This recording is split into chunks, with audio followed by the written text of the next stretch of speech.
guys, I wanted to come on here and talk to you about a couple of things. One is cancer. Today, March 1st, is my 2-year anniversary of being cancer-free. I'm so happy. I'm glad nothing has come back. I get checked up on every 6 months. That appointment is coming soon. I think it comes next month. But March 1st marks the day that I've been exactly 2 years cancer-free. As far as myself, I don't drink or smoke. I have drank in the past, but not a lot. Maybe one beer like a year. I don't drink at all. And I smoked when I was 17, but only for like 3 months, and just decided it wasn't for me.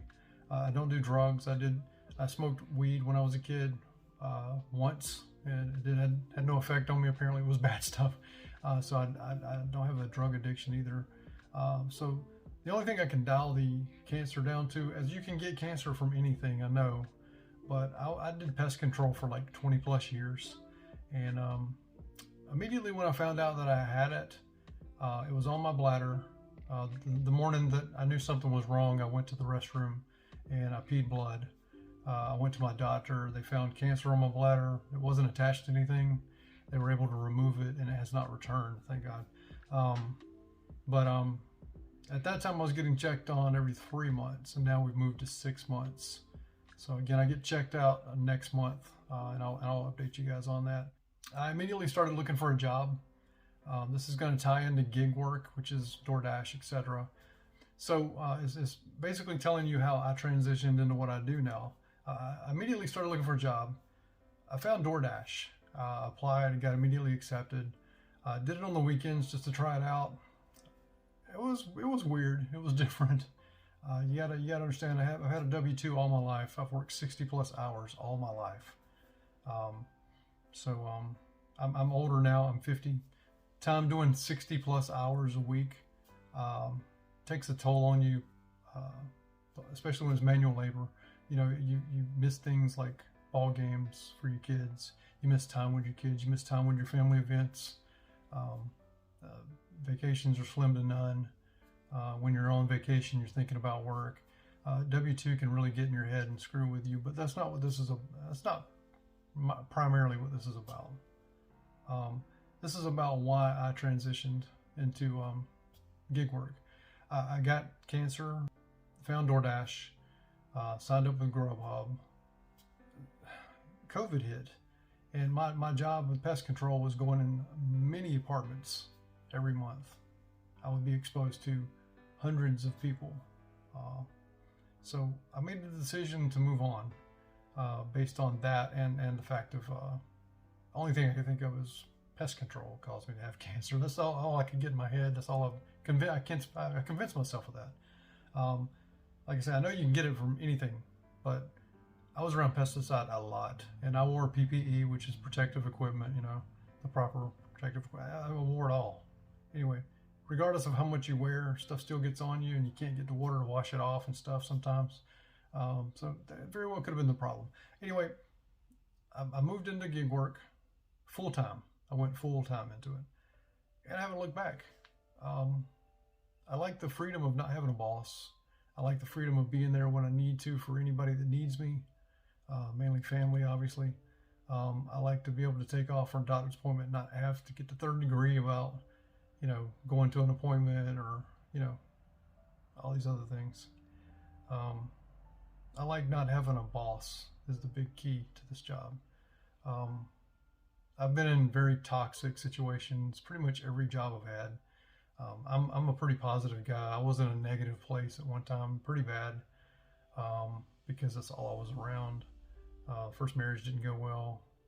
17 years, but it didn't go well. It ended, obviously, and then I had a 7-year period where I just dated, and then I met my wife that I'm married to now, who is just, in my eyes, perfect. She'll do anything for you. She doesn't complain much.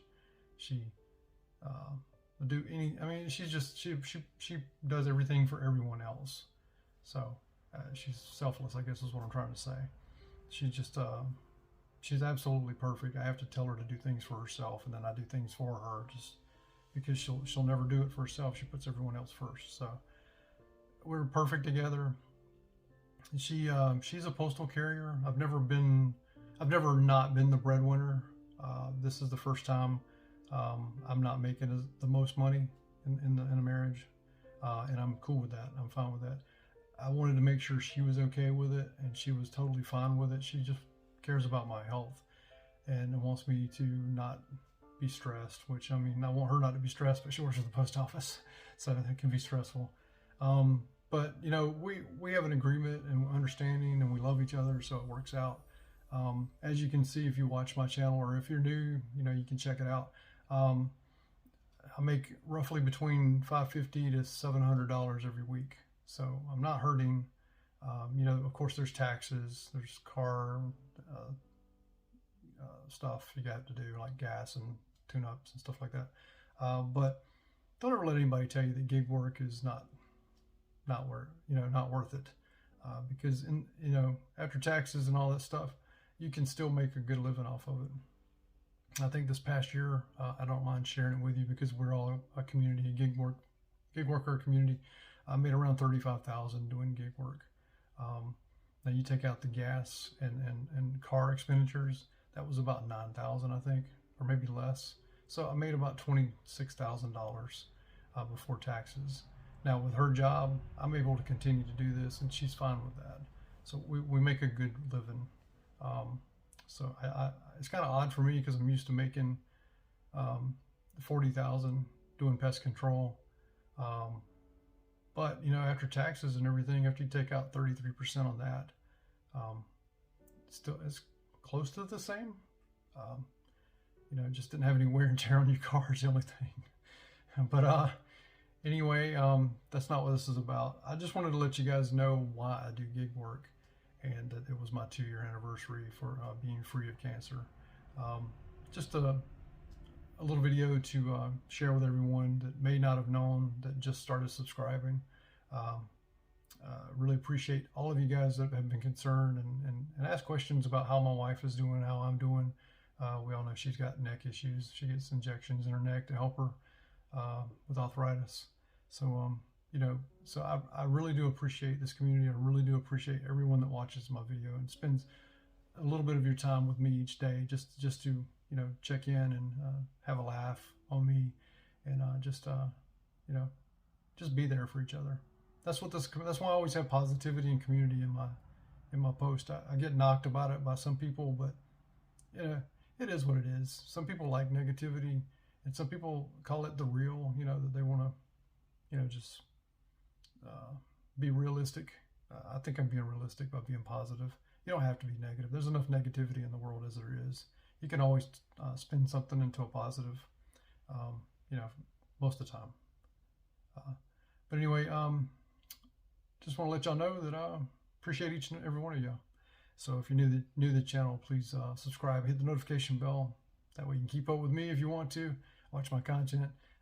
Hit the like button, comment down below. I love talking to every one of you. I've given out my personal phone number to several of you, and y'all have taken advantage of that and talk to me on the side, you know, privately. If you're ever in a bad spot, I don't mind talking to you. I don't mind motivating you. I don't mind helping out.